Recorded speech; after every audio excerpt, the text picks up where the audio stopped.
As news got out about Henry's accident, it didn't take long for Thomas to realise Henry had been disposed of because of what he knew. The next evening, Thomas had been put on his own for the night at Knapford Station.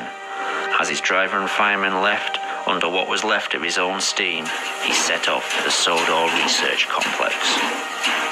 He had a small amount of burning fuel in his firebox, but he was mostly moving under his own strength. It took Thomas 3 hours to get to the complex, the effort to get there nearly killing him. Thomas arrived at midnight.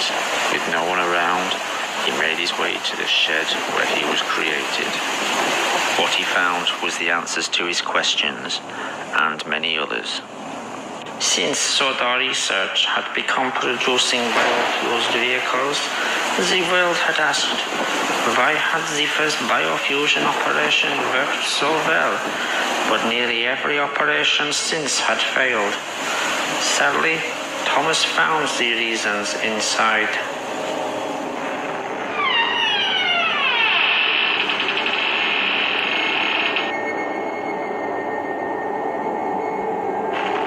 Thomas had never been the first operation. He hadn't even been second. What shed number 17 contained was evidence of several attempts to create a tank engine with Thomas's DNA. These had been early tests made by people with no experience of an experiment on this scale. Ill-planned and unprepared, these procedures had used DNA from the human Thomas and had been as much the real Thomas as the tank engine the world had come to know and love. To us, Thomas the Tank Engine had been the Thomas we all knew as a boy. Part of the family the whole island's population had known and respected since Wilhelm first arrived.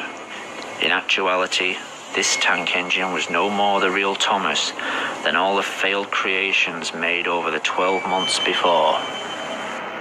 This Thomas had all the human Thomas's memories and experiences. He had learned what Thomas had learned, known who Thomas had known, but so had all the previous failures.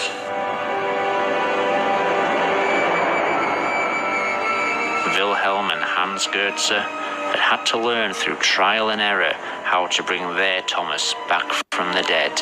The following experiments had not had the same work put into them, resulting in the freak engines and aircraft that had developed so many problems on Sodor Island and around the world. In Shed 17, Thomas wouldn't discover who he was, but in fact, who he wasn't.